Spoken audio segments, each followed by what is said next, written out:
एक प्रश्न स्वतःला विचारा. जर एखादं औषध जगातील महान वैद्य स्वतः घेत असेल तर आपण ते न घेण्यामागे कारण काय? समर्थ रामदास स्वामी आज एक अशाच अमोघ औषधाची ओळख करून देत आहेत. ते औषध म्हणजे रामनाम. आणि ह्या श्लोकात ते इतक्या ठामपणे सांगतात की ज्याला त्याची किंमत कळली नाही त्यापेक्षा दुर्दैवी दुसरा असा कोणीही नाही. श्लोक क्रमांक 82. बहुनामया रामनामी तुळेना, अभाग्यानरा पामरा हे कळेना. विषा औषध घेतले पार्वतीशे, जीवा मानवा किंकरा कोण पूसे. जय जय रघुवीर समर्थ. मागील श्लोकात समर्थांनी मत्सर सोडून अत्यंत आदराने रामनामाचा ध्यास घेण्याचा उपदेश केला. आता ह्या श्लोकात ते त्या रामनामाचे श्रेष्ठत्व अधिक ठामपणे सांगत आहेत. पण एक महत्त्वाची गोष्ट लक्षात घेतली पाहिजे. समर्थांचा उद्देश इतर देवतांचा किंवा इतर नामांचा अनादर करणे असा नाही. प्रत्येक देवतेमध्ये एकाच परम चैतन्याचे वास्तव्य आहे, परंतु साधकाची निष्ठा एका इष्टदेवतेवर दृढ व्हावी म्हणून ते रामनामाचे महात्म्य सांगतात. श्रद्धा जेव्हा एकनिष्ठ होते तेव्हाच साधना फळाला येते. रामनामासारखे दुसरे कोणतेही नाम नाही, पण ज्याच्या भाग्यात अध्यात्म नाही, जो अंतःकरणाने पामर आहे, त्यालाच ह्या नामाचे महत्त्व कळत नाही. येथे अभागी आणि पामर ह्या शब्दांचा अर्थ अत्यंत सूक्ष्म आहे. समर्थ असे म्हणतात की रामनाम घेतल्याने जो फायदा होतो तो जे रामनाम घेत नाही असा तो पामर होय. ते म्हणतात तो आधीच अंतर्मुख नाही, विवेकशून्य आहे, म्हणून त्याला रामनामाची किंमत समजत नाही. ज्याला हिरा आणि दगड यातील फरक समजत नाही त्यासाठी दोन्हीही सारखेच असतात.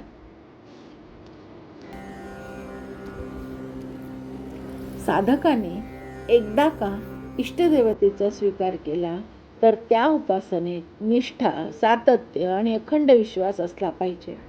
म्हणून समर्थ आपल्या इष्टदेवतेचे म्हणजेच श्रीरामांचे महात्म्य सांगत आहेत. हरिपाठात संत ज्ञानेश्वर माऊली म्हणतात, एकतत्व नाम दृढ धरी मना. अनेक साधना मार्ग असले तरी शेवटी मनाला परमात्म्याशी जोडणारे सर्वात सहज आणि अखंड साधन म्हणजे नामस्मरण होय. भगवद्गीतेमध्ये भगवान श्रीकृष्ण म्हणतात, सततम कीर्तयन्तो माय यतन्तश्च दृढव्रताः.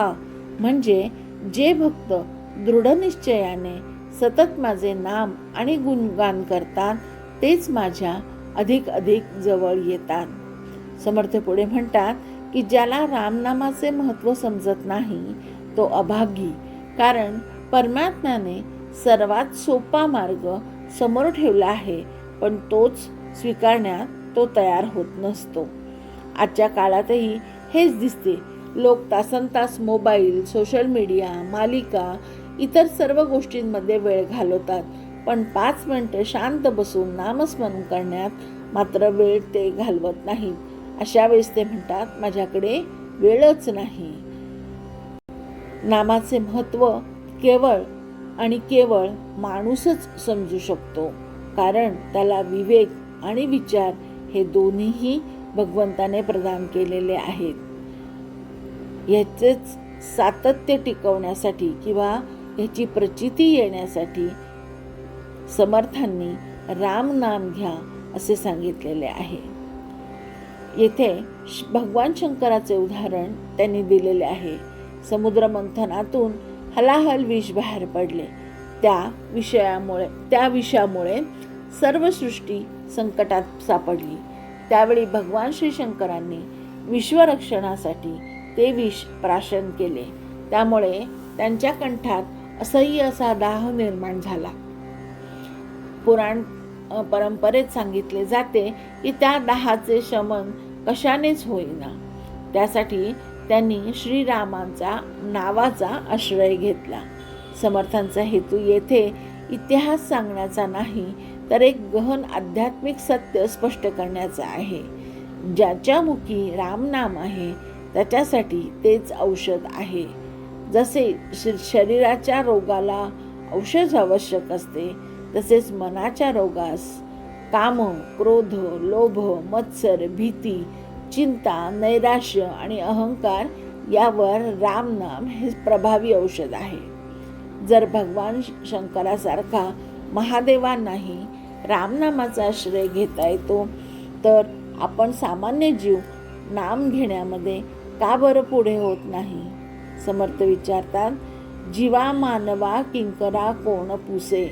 अर्थात महादेवांनी जे स्वीकारले त्याबद्दल सामान्य माणसाला वेगळे काय सांगायचे?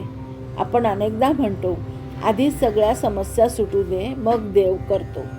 पण समर्थ उलटे सांगतात, आधी नाम धरा आणि मग समस्यांकडे पाहण्याची तुमची दृष्टी बदला.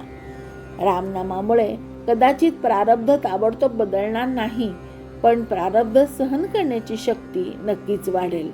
मन स्थिर होईल, विवेक जागा होईल आणि अनेक संकटे आपल्याला पूर्वीसारखी असह्य वाटणार नाही. याच कारणामुळे समर्थ पुन्हा सांगत आहेत, रामनाम जरूर घ्या. हा कोणत्याही एका पंथाचा आग्रह नाही, तर अनुभवातून आलेला निष्कर्ष आहे. रामनाम म्हणजे केवळ 2 अक्षरे नाहीत, ते एक चैतन्य आहे, श्रद्धा आहे, अंतःकरणात शुद्ध करणारी शक्ती आहे.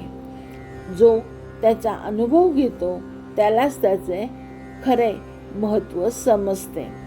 म्हणून समर्थांचा संदेश हाच आहे, जीवनात कोणतेही अस्वस्थता आणणारे प्रसंग असोत किंवा कुठलीही परिस्थिती असो, संकट असो, कोणतीही साधना करत असाल किंवा नसाल, पण रामनामाची साथ कधीही सोडू नका.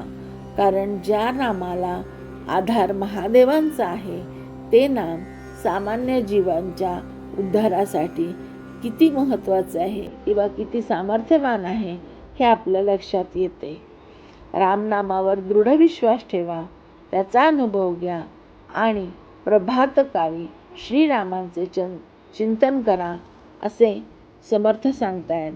चिंतनाने, रामनामाच्या स्मरणाने आपले जीवन आयुष्य उजळून जाईल. जय जय रघुवीर समर्थ. ह्या श्लोकाचा अर्थ मला जसा समजला तसा मी आपल्यापर्यंत पोचवण्याचा प्रयत्न केला आहे. त्यात जर काही त्रुटी असेल तर क्षमस्व. ह्या श्लोकांप्रमाणेच इतरही श्लोकांचे अर्थ जर आपल्याला जाणून घ्यायचे असतील तर कृपया माझ्या चॅनलला सबस्क्राईब करा. धन्यवाद.